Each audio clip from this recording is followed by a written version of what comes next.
Que la gracia del Padre, el amor del Hijo y la bendición del Espíritu Santo esté con todos vosotros. Amén. Es para mí un privilegio disponer de este tiempo para poder reflexionar juntos sobre un pasaje muy importante de las Sagradas Escrituras, en un mismo sentir y comunión. Como hace un momento había dicho, la persona del Espíritu Santo es la menos mencionada de las tres personas de la Trinidad. Sin embargo, el Espíritu de Dios participa en toda la historia redentora del pueblo de Dios. Y aparece en el Antiguo Testamento también. Sin embargo, el entendimiento de quién es el Espíritu de Dios o quién es el Espíritu Santo no se completa hasta que en esta continua revelación bíblica llega Cristo y nos explica con toda claridad la persona del Espíritu Santo y luego su manifestación en todos los que siguieron, los apóstoles, los diáconos y un gran número de cristianos que se organizaron en las iglesias en Jerusalén, en Antioquía, y fue creciendo por la obra de él. Hoy se celebra el día del Pentecostés. En los tiempos de Jesús se celebraba. Pero yo os pregunto, ¿por qué es importante celebrar el día de Pentecostés en nuestros días? Yo les pregunto, ¿quién es ese espíritu que bajó y llenó a los apóstoles? ¿Y qué significa para nosotros hoy?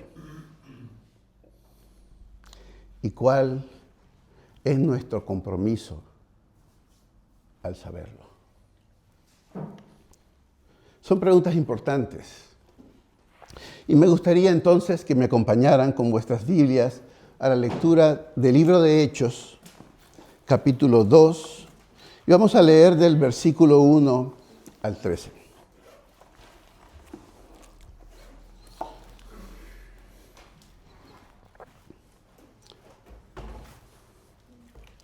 Y dice así la palabra del Señor. Hechos 2, del 1 al 13. La venida del Espíritu Santo. Cuando llegó el día de Pentecostés, estaban todos unánimes juntos. Y de repente vino del cielo un estruendo como de un viento recio que soplaba, el cual llenó toda la casa donde estaban sentados. Y se les aparecieron lenguas repartidas como de fuego, asentándose sobre cada uno de ellos. Y fueron todos llenos del Espíritu Santo y comenzaron a hablar en otras lenguas, según el Espíritu les daba que hablasen. Moraban entonces en Jerusalén judíos, varones piadosos, de todas las naciones bajo el cielo. Y hecho este estruendo, se juntó la multitud y estaban confusos, porque cada uno les oía hablar en su propia lengua, en la lengua de los que estaban escuchando. Y estaban atónitos y maravillados, diciendo, mirad, ¿no son galileos estos que hablan? ¿Cómo pues les oímos nosotros hablar cada uno en nuestra lengua, en la que hemos nacido? La que nos han enseñado nuestros padres, donde lo aprendimos en los sitios donde nos instruían.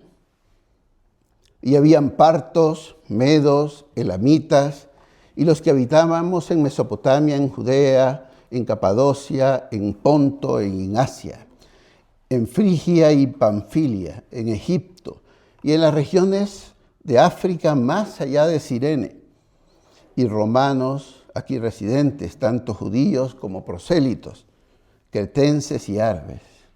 Les oímos hablar en nuestras lenguas las maravillas de Dios.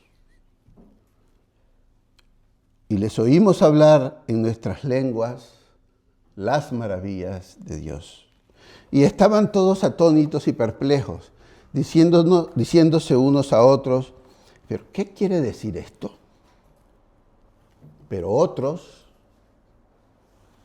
más otros, burlándose decían, están llenos de mosto. Oremos. Padre Celestial, te damos gracias por este mensaje leído, por este pasaje de tu palabra, el cual, inspirado por el Espíritu Santo, llegó a la pluma de Lucas, el evangelista, para poder dejarnos por escrito todas esas palabras que tú querías que fueran transmitidas a nosotros. Te pedimos en este momento que nos abras el entendimiento, la iluminación por el Espíritu Santo para poder reflexionar en este pasaje. Y dame a mí también palabras fáciles para poder explicar, para poder exponer lo que tú quieres traer en este momento a esta congregación. Así pues, hazme un instrumento para tu obra y que todos los presentes y los que puedan escuchar esto a través de las redes sociales también puedan reflexionar y pensar sobre estas maravillas que los apóstoles hablaban y las otras personas acerca de Dios. Te pedimos esto y te damos gracias en el nombre de Cristo Jesús. Amén. Bien. La venida del Espíritu Santo. Así es que se titula en la Biblia que yo tengo, en la Reina Valera del 60. ¿Tenéis otra versión de la Biblia que no sea la Reina Valera del 60? ¿No? La Biblia de las Américas, una versión internacional. No hay. Pues aquí tenemos este título, la venida del Espíritu Santo. Y el pasaje inicia con el versículo 1 poniéndonos en contexto. Desde el inicio, el pasaje nos pone en contexto. Y dice, cuando llegó el día de Pentecostés, estaban todos unánimes juntos. Y nos pone en contexto para que comencemos nuestra reflexión interna y nuestra reflexión como comunidad acerca de lo que nos viene a decir después. Pentecostés era una de las fiestas más importantes del pueblo judío. Conmemoraba la entrega de la ley de Moisés en el Sinaí. Y también era una fiesta agrícola. Era la cosecha de las primicias, la primera cosecha de los frutos de la tierra. Y también era una fiesta de peregrinación, en donde mucha gente venía a Jerusalén para poder adorar también y celebrar este acontecimiento. El historiador judío Flavio Josefo, un historiador del siglo I, estimaba que aproximadamente 2.700.000 personas asistían a la Pascua y también a otras festividades como Pentecostés. 2.700.000 personas iban a Jerusalén. En tiempos de Jesús se estima que Jerusalén tenía una población de 35.000 o 700.000 personas. Así que os podéis figurar la cantidad de gente que estaba en esa ciudad y lo que se necesitaba para mantenerla. Esto generaba una presión enorme. Imagínense los recursos de una ciudad que pasaba de 80.000 en su mejor momento, digamos, hasta los 2 millones, más de 2,5 millones de personas. Estamos hablando de agua, alimentos, alojamiento, una gran cantidad de gente. Y definitivamente el día de Pentecostés no era un día cualquiera, era un día de peregrinación, donde personas que vivían en toda la cuenca del Mediterráneo, en Mesopotamia, en Egipto, árabes, en Asia Menor, se daban cita ese día. Cuando Lucas, el escritor de los Hechos, narra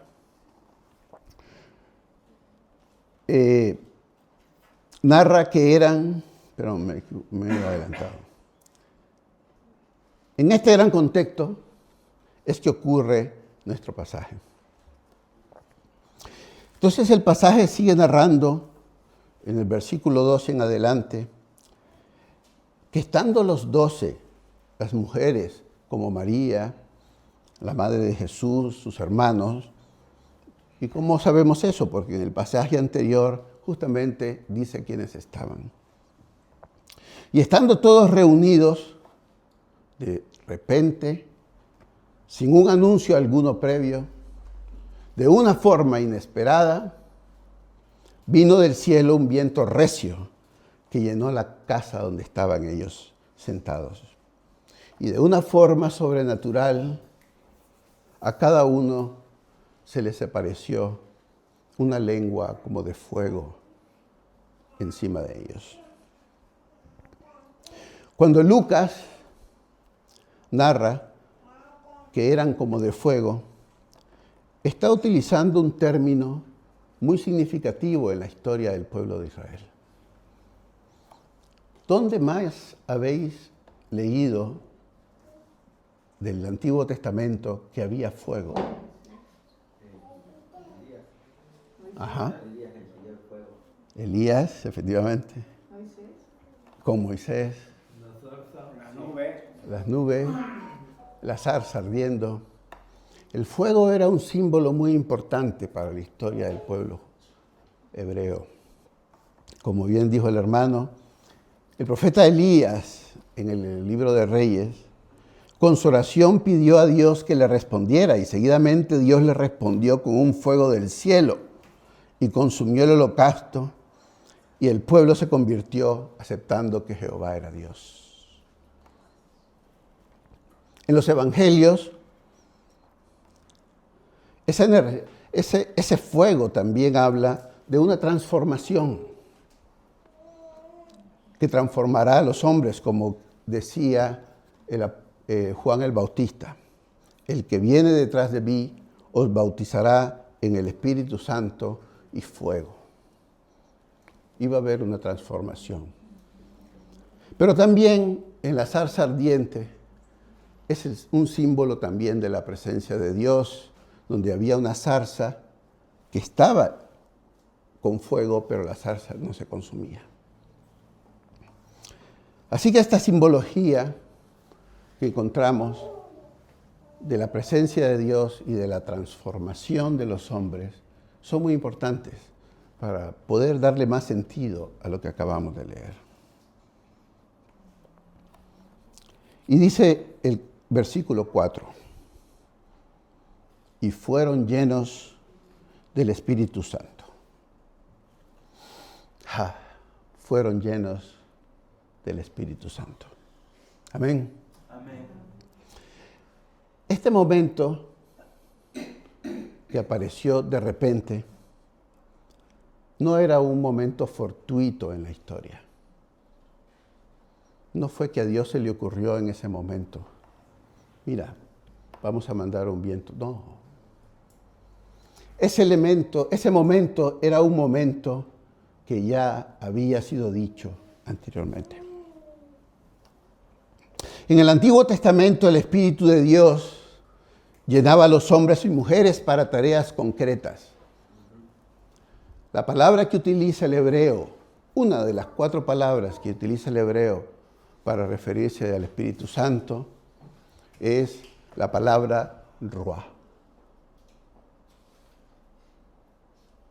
¿Es así, pastor?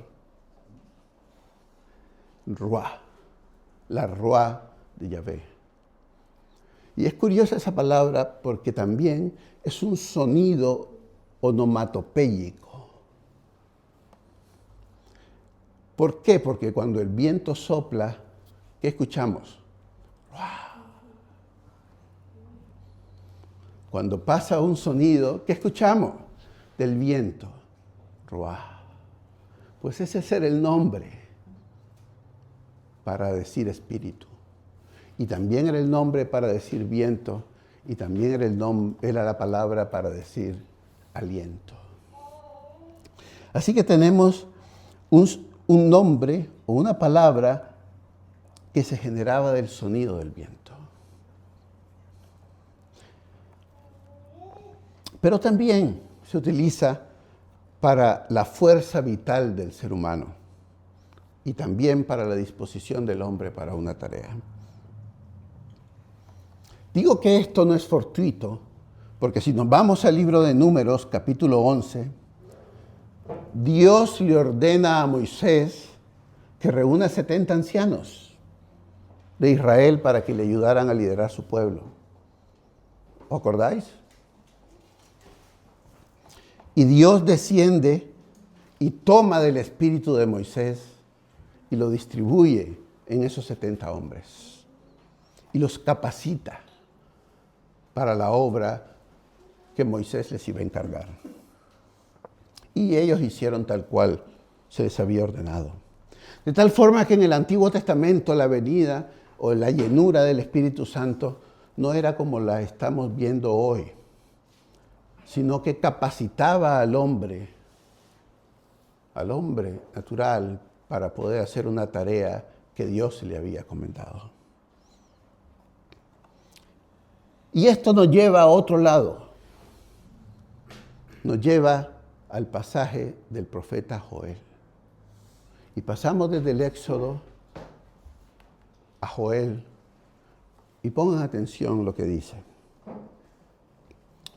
Dice Joel, quien vivió en el siglo 9 antes de Cristo, y profetizó lo siguiente. Versículo 28. Y después de esto derramaré mi espíritu sobre toda carne, y profetizarán vuestros hijos y vuestras hijas, vuestros ancianos soñarán sueños, y vuestros jóvenes verán visiones. Y también sobre los siervos y sobre las siervas derramaré mi espíritu esos días, y daré prodigios en el cielo y en la tierra, sangre y fuego, y columnas de humo, y el sol se convertirá en tinieblas, y la luz en sangre antes de que venga el día grande y espantoso de Jehová, y todo aquel que invocare el nombre de Jehová será salvo, porque en el monte de Sión y en Jerusalén habría salvación, como ha dicho Jehová, y entre el remanente, el cual él habrá llamado. Ese momento de Pentecostés también estaba cumpliendo una profecía. Estaba cumpliendo una profecía hecha 9 siglos antes.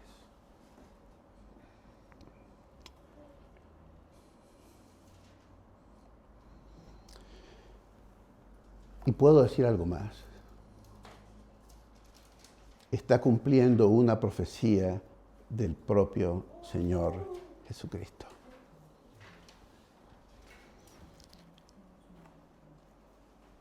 El Señor Jesucristo nos dice en Juan 14,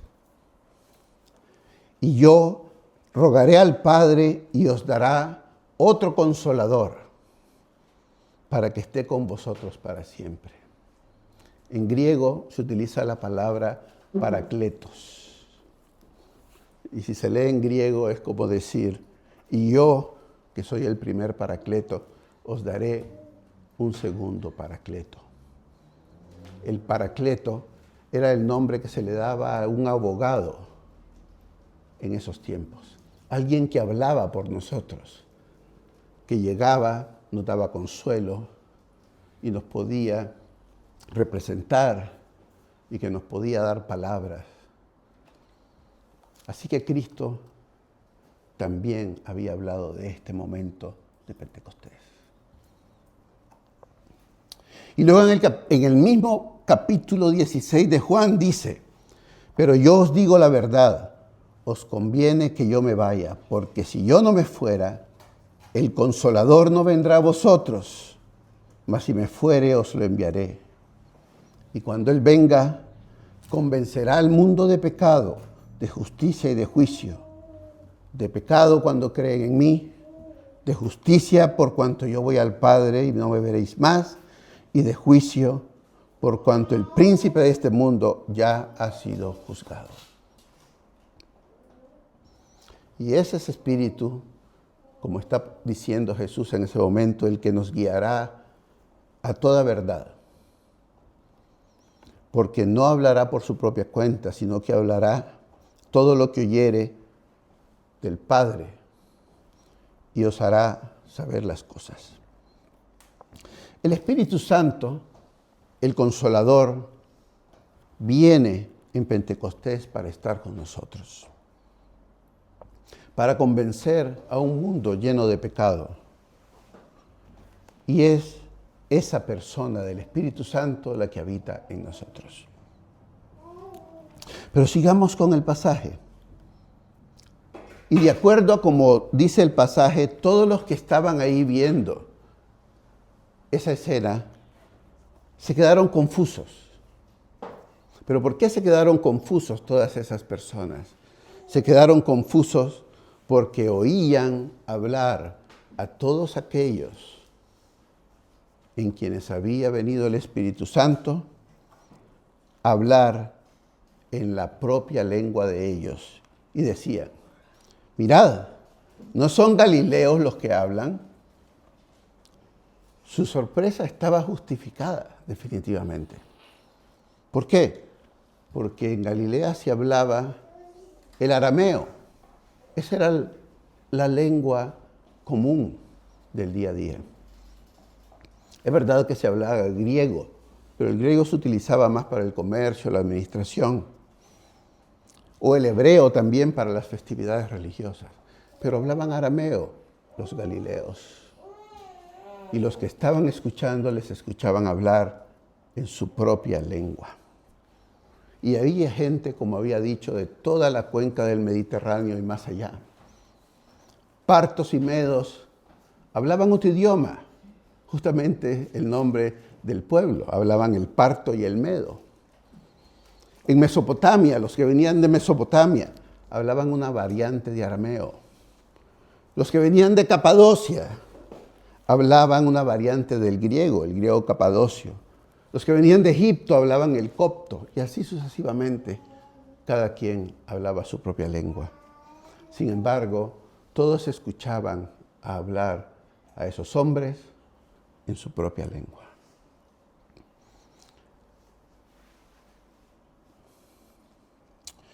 Bien, como veis, los discípulos y los demás no estaban hablando lenguajes desconocidos. No estaban balbuceando una cosa rara. Estaban hablando en lenguajes que ya existían. Totalmente reconocibles por los presentes. Son lenguajes que ya existían y escuchaban no cualquier cosa. En su propia lengua, lo que ellos estaban escuchando, como dice el versículo 11, era las maravillas de Dios. Amén.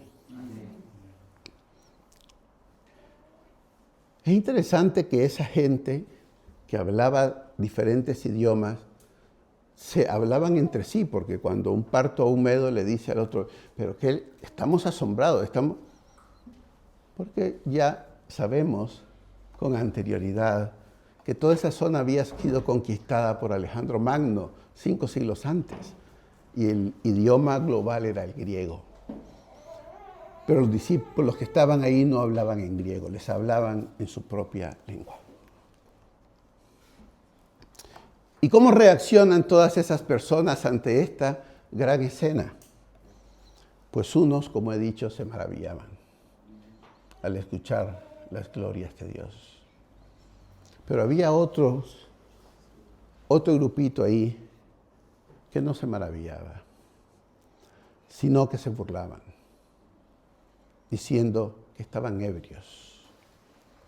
Probablemente esos no estaban percibiendo el milagro que estaba ocurriendo, sino que se burlaban porque efectivamente no sabían lo que estaba pasando. Y los que se maravillaban participaron de ese milagro. Queridos hermanos, habiendo dicho esto, ¿por qué es importante celebrar el día de Pentecostés en nuestros días? Ya el Espíritu vino y hizo ese milagro. Pero ¿por qué sigue siendo importante recordarlo? En la Pascua judía se celebraba la liberación de Egipto. Cuando Cristo resucita en la Pascua judía, resucita también para una liberación. Pero no una liberación de la esclavitud física, de la opresión del pueblo, sino para hacer una liberación íntegra del ser humano. Es una liberación que alcanza la totalidad del pueblo. De tal forma que si pueden ver esa relación maravillosa entre la Pascua judía de la liberación de un pueblo de Israel, es una liberación parcial. Pero si ahora ponemos atención, estamos viendo en la resurrección de Jesucristo la liberación total del alma de cada uno de nosotros. En Pentecostés también ocurre ese fenómeno. La ley de Moisés se entregó para regir la vida de la comunidad del pacto. Y aquí, en esta fiesta, 50 días después, el Espíritu Santo se entrega para regir la vida de la naciente Iglesia de Cristo. En el Sinaí se entregó la ley para regir esa vida, pero iba a ser algo temporal. Pero en Pentecostés, el Espíritu Santo se nos entrega para poder vivir la vida y tener lo que más adelante Pablo llamará la vida en el Espíritu.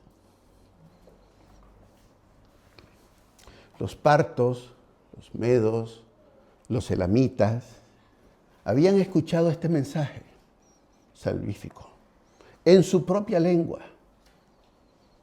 Tenían autoridad para regresar a su tierra y proclamar el mensaje con esa misma autoridad. Ireneo de León, uno de los padres de la Iglesia, escribió en su libro Contra las herejías, cito y abro comillas: de igual manera que la tierra seca no produce nada sin humedad, así tampoco nosotros, quienes no éramos sino un árbol seco, hubiéramos podido producir fruto sin esa copiosa lluvia que viene de lo alto. Nuestras almas se unen gracias al Espíritu. Y cierro comillas. Esa es la gran importancia que tiene recordar este día. ¿Y qué significa entonces ahora para nosotros hoy? El Espíritu Santo, hermanos, lo vemos en nuestra vida cotidiana. Nosotros usamos la traducción de la Biblia al castellano. Y los traductores, gracias a la iluminación del Espíritu Santo, nos dieron la Biblia en nuestro propio idioma. A 2000 años de distancia ya no necesitamos que el apóstol o que el diácono Felipe venga y nos hable, porque el Espíritu Santo nos ha dado a hombres que nos den la palabra de Dios en nuestra propia lengua. Y esto no es solamente de estos escritores. Todo esto comenzó en el siglo XVI. Sepan, hermanos, que hasta 1953, en España y en toda la tierra, las misas eran en latín. Imagínense a un pueblo que estaba escuchando una misa con un sacerdote de espaldas a la congregación y hablando en latín.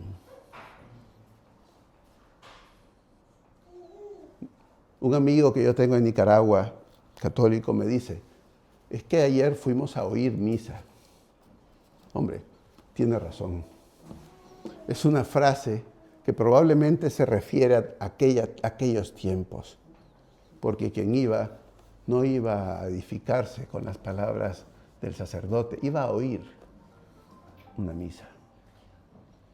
Pero en la Reforma Protestante del siglo XVI, una de las cosas más importantes era la traducción de las Sagradas Escrituras al lenguaje vernáculo, al lenguaje del pueblo. Martín Lutero tradujo el Nuevo Testamento del alemán, de los originales, de las copias de los originales, al alemán. Y no fue el único, comenzaron otros también las traducciones, hasta llegar a Casiodoro de Reina, aquí en España, quien huyendo de la persecución terminó también traduciéndolo al castellano. Pero esa Biblia era perseguida horrorosamente, con peligro de muerte, y para que entrara a España, la Biblia tuvo que ponérsele una portada donde aparecía un oso bebiendo miel, como que si fueran caricaturas. Pero claro, un soldado que estaba patrullando la línea divisoria entre España y Francia, por poner un ejemplo, miraba un libro con un osito y probablemente lo iba a dejar pasar. Así eran perseguidos. Pero esos hermanos nos dejaron esas traducciones.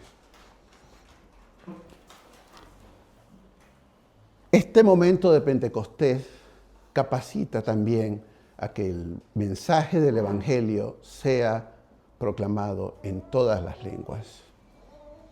El ministerio de las sociedades bíblicas de la traducción de la lengua, a las lenguas de muchas partes del mundo, es un ministerio fabuloso, es un ministerio admirable.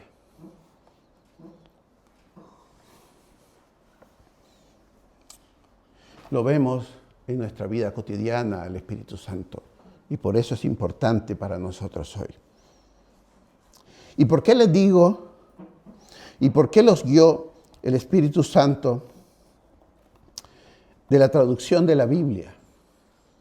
¿Por qué la Biblia era tan importante? Porque ellos consideraban que la Biblia era la mismísima palabra de Dios. Y eso es algo que no se nos tiene que olvidar. ¿Y por qué hago recalque en esto?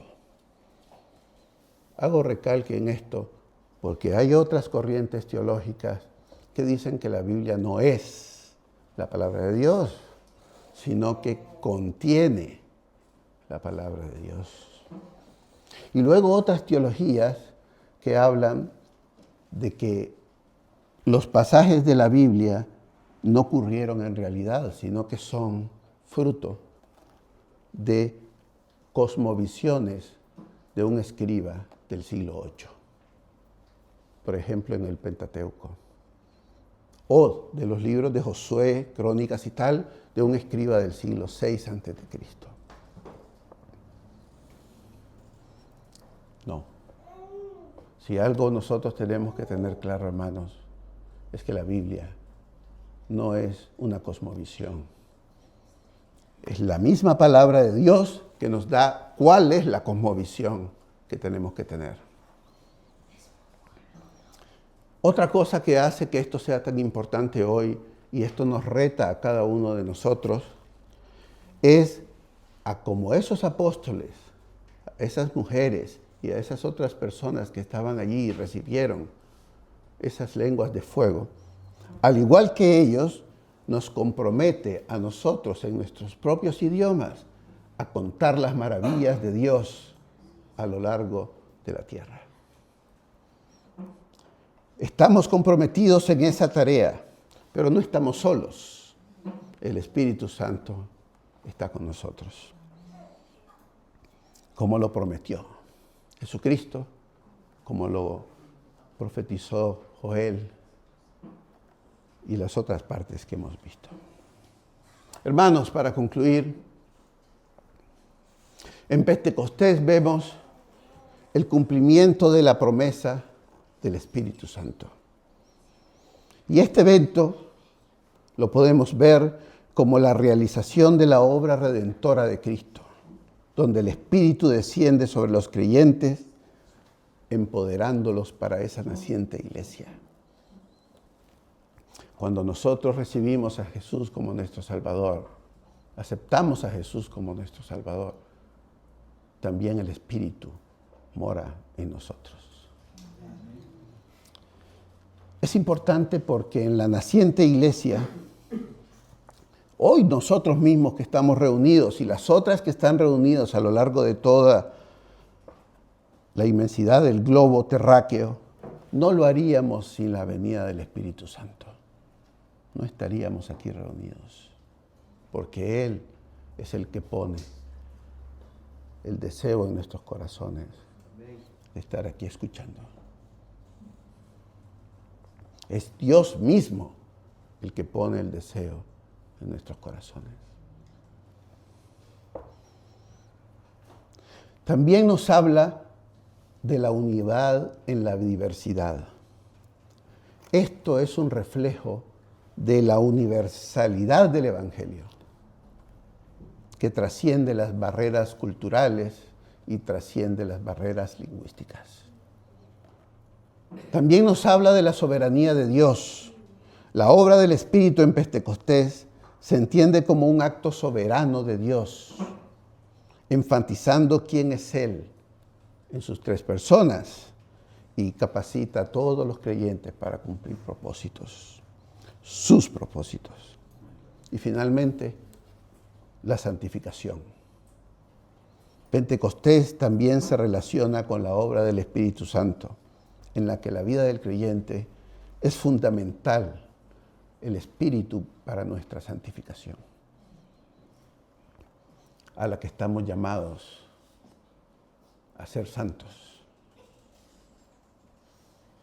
Un proceso que nos puede durar toda la vida, pero eso no quiere decir que lo dejemos de un lado, sino que estamos llamados a ese proceso de santificación progresiva.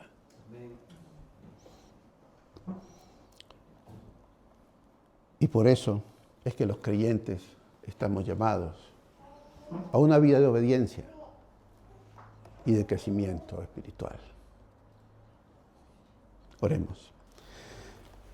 Padre nuestro, gracias por este momento de reflexión de tu palabra. Gracias por la venida del Espíritu Santo y también todas sus manifestaciones que en el Antiguo Testamento tú nos dejaste plasmados para que nosotros también pudiéramos disfrutar de Él y de sus maravillas. De tantas personas que han sido usadas y que le has dado de tu Espíritu y del Espíritu de Cristo para poder cumplir sus propósitos.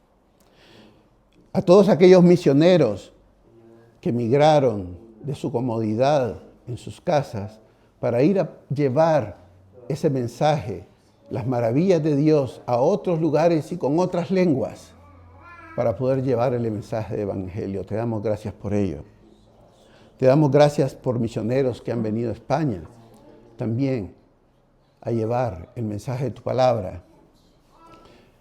Y estamos muy agradecidos porque todos nosotros somos tomados en cuenta en la labor del Espíritu Santo. Y todos los que aceptamos a Cristo tenemos el Espíritu Santo, del cual nos podemos sentir con la autoridad para poder hablar de ti a los demás. Sea pues este momento de reflexión y que quede grabado en nuestros corazones y en nuestras mentes. Te lo pedimos en el nombre de Cristo Jesús, nuestro Señor y Salvador. Amén. Que el Señor le bendiga.